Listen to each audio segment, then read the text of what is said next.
Thank you so much for joining the We Don't Play podcast show today, Mr. James Sherwood Metts. How are you?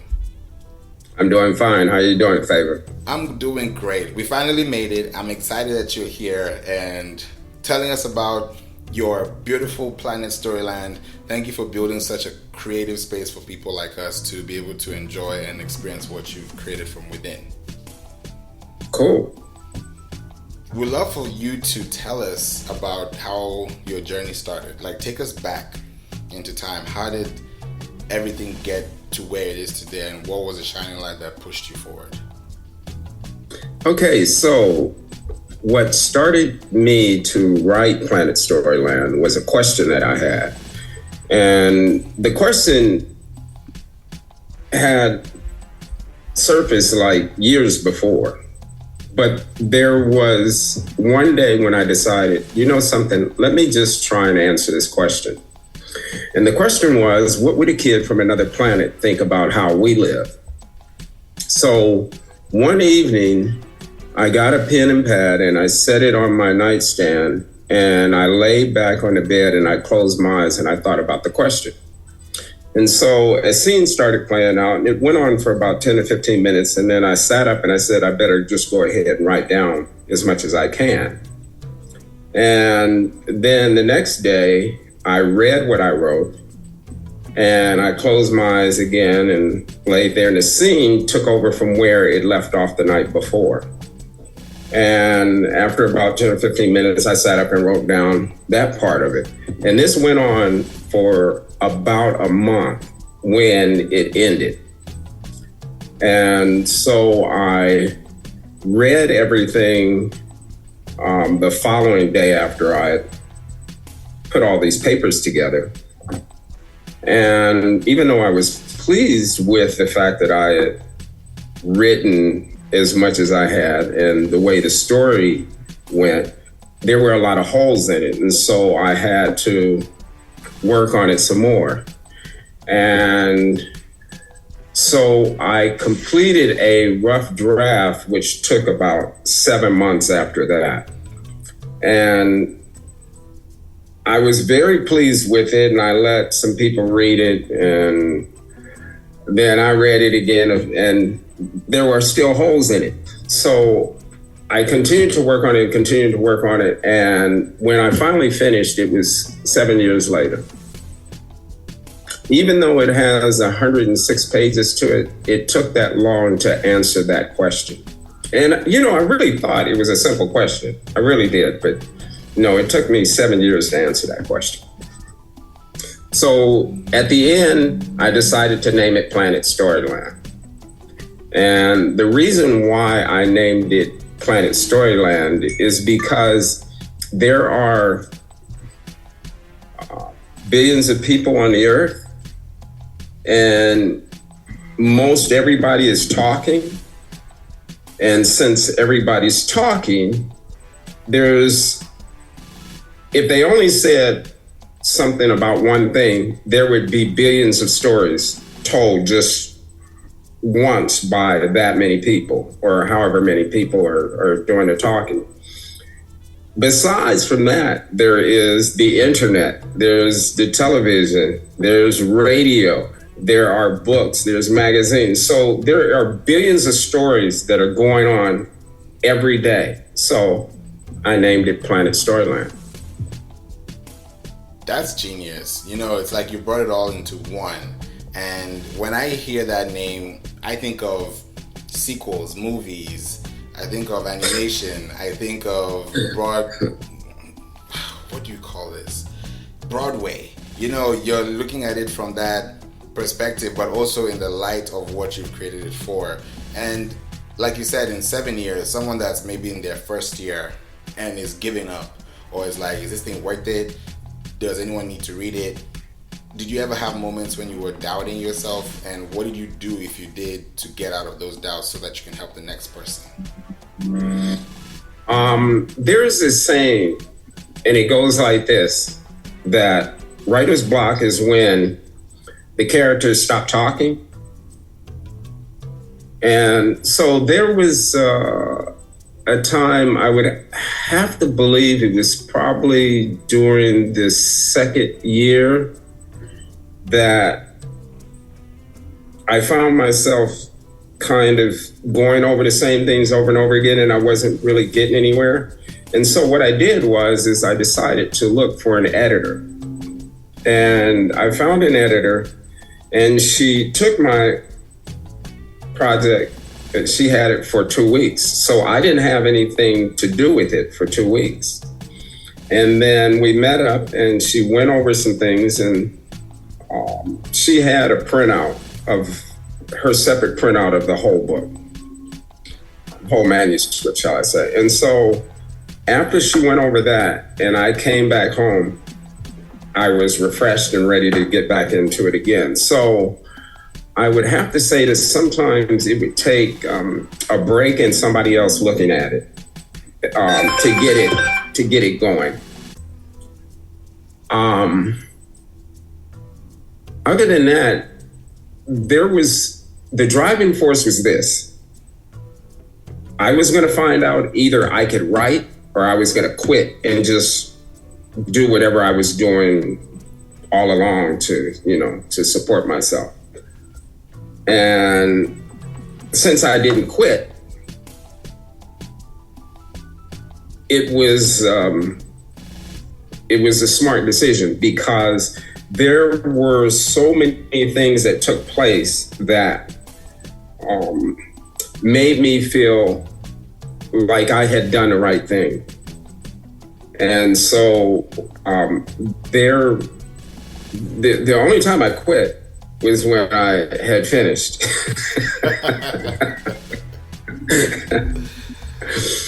So yeah, I would have to say that when it comes down to writing is very special.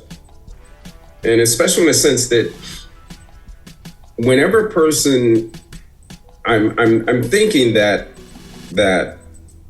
if there is someone that is interested in writing and they have this idea, if they complete it, there's going to be like revelations that'll take place. And so I know that because I experienced a number of them.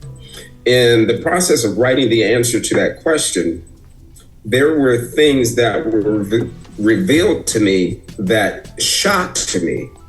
And when I thought about it, I was just like, this is really amazing what's going on here. I'm thinking that I'm just writing a story, but I'm being taught some things in the process of trying to write a story.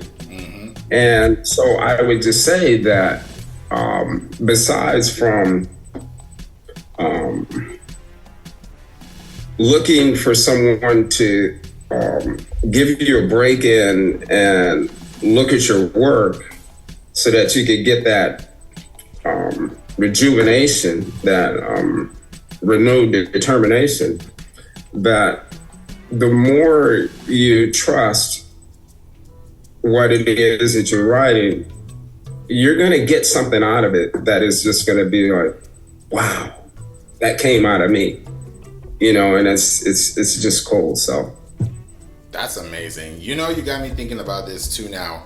The fact that you've taken 7 years, do you feel like the next book or anything else after this would take another 7, or it would be timed in half or even less than half because you've achieved the first mission, which is to realize what you intend to give? I don't have a second book in mind per se, but I had thought about that, and if I'll just give you a quick answer. Yes, I think it would take 7 years. It may even take longer than that, just because. I already went through that process once, and it was just a question. The next one, if I write it, I know the depth of the way that I see things, that it would take some effort trying to write it in a simple form so that whoever's reading it will understand exactly what I'm saying. Because Planet Storyland is written very, very simply. It's not for someone 10 unless they're they're reading materials that require some thinking, but it's really made for people that are 12 on up through college. And then after that, it's parents, teachers, and librarians, because even though it's a fictional story, and let me just tell you, all right, so Planet Storyland takes place on the planet Gliese. There is a boy, his name is Quentin Augustine. He lives with his mother, father, and his sister Carmen. He goes to the library frequently. And when he walks into the library this one particular day, he spots a book that captures his attention. And the title of the book is Earthlings. And so when he reads it, he is shocked to find that the people on Earth look like the people on Gliese, except for the difference is on Earth, we live in suspense. And so he wants to come to Earth to see what it really looks like. His mother's like, absolutely not. His sister teases him. She's like, Quentin, how are you gonna get there, fly? You know, she flaps her wings. His father decides to take a different approach, which is he's going to sit down with his son and have a father-son conversation about this to make sure that Quentin understands what he has read, and in the hopes that that will satisfy his curiosity, and then it would end there. But it doesn't end there, because Quentin decides afterwards that he's going to find a way to Earth anyway. And the other part of him finding his way to Earth is to pass on some good news about how the playing field can be leveled, and the people can have a better life. You know, the fact that you said this, I was thinking about a question to ask you, and I don't know if it's going to be the same answer, but in my mind I was like, what would you say is your most favorite chapter of the book, and why?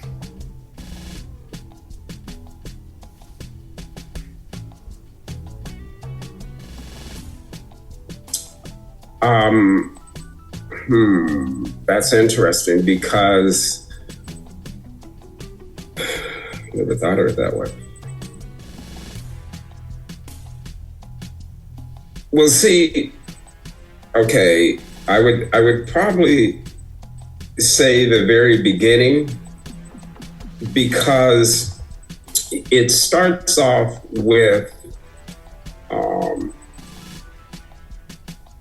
Quentin having arrived at Earth, and he goes to the observatory in Chile, and he seeks out the managers there so that he can talk with them, because he figured that by going to them, he would have a better chance of sharing what he has brought with him, because they're already looking out into the outer space. And that's where he gets into the explanation, or he starts off saying, let me explain to you why I came here. And so that is the beginning of the story, where he's actually landed here, but the story then reverts back to being on planet Gliese. I love that it's in the beginning, because someone can now look for that and then, you know, have that anticipation to continue, so that's like, okay, there's a desire we need to fulfill. That's good. Yeah, see, the story is one where you have somebody that is on the outside looking in. And I think that a lot of us at some point feel like an outsider. Whether it's in our neighborhood, with family, at work, just trying to figure things out, you know, where we're gonna go. So it's kind of like an outside view of life here. This is good. This is good. Okay. Now you got me thinking about this. What would you tell your younger self, and what would you tell your future self?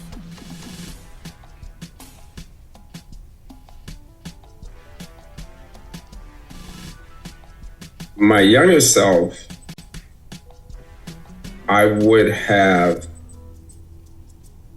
said to write down whatever I was thinking that I thought was important, no matter what. Even if it was a question, even if it was something that I overheard that I thought was profound, maybe even dated.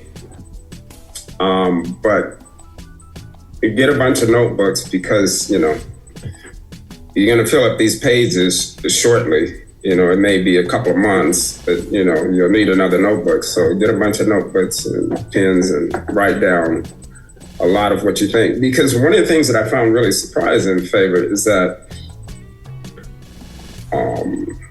there have been so many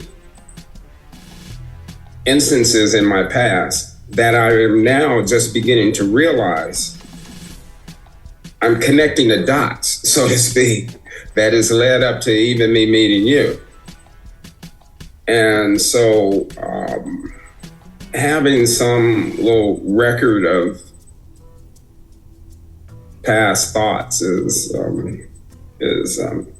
very revealing, and it's comforting because it's like, wow, I was actually thinking this. And even sometimes you look at stuff and you say, that didn't make no sense, but it sure made sense at the time. But insofar as the future self, wow.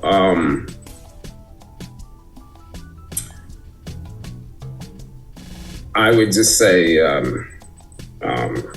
trust in myself is where I'm at right now. Because it's so much of what happens now validates the trust. And I think that's where a lot of problems happened when I was growing up is that a lot of times I was seeking outside advice rather than the trust of myself and just allowing myself to make mistakes. Knowing these things is really hard, but you can look back and say, well, you really should have just went ahead and did this, but you put it off all these years, but, is, I guess in the end, to feel like I am home here, I'm home, is really important because our identity is huge. It's everything, and that's one of the things that I attempt to get people to focus on students actually, because the kids before they jump out here into the world, they need a pretty solid identity, because once they get out there, they're going to be more or less talked to and pointed in a direction that may be contrary to, how their moral beliefs, or and usually that's what it kind of gets down to. It's like, well, James, I want you to go do this over here. And it's like, no, I don't think that's something that I'm going to do, or I need you to work 12 hours every day for 7 days or 14 days. It's just like, man, I really need, like naps, and I need to get out and have some fun and some exercise. And, that's just, so the identity is very important, because that is all we have. It's just like animals. They don't question their identity. They do what they do. You know, their whole thing is to be ready to go do what they do. The cubs, they strengthen themselves and play with each other and wrestle and all that stuff, but they're constantly getting ready for what they're going to do. Some things like a butterfly, it just waits for its wings to expand and then it goes and does what it does. There's no question. But with us, because we have this choice, all these choices, so many choices, I mean, this planet is just full of stories. It's like, how do you maintain that identity when you're confronted with all these choices, and the choice has to be you? And so in this story, I attempt to get the students to think for themselves. It's like, no matter what, think for yourself. But he doesn't say it like that. It's like me and you talking, you know, except for it's a father and son, and sometimes it's the Quentin and his sister Carmen, and sometimes it's Quentin and his mother, and it's Quentin and a librarian, you know. So it's a kind of conversational piece that stays with how we actually interact. And we've all been a kid. We've all gone to school. We've all, I would think, have been in a library before. We all have had some sort of parental guidance, good or bad, it doesn't matter, but you've had that figure that is you're subordinate to, you know.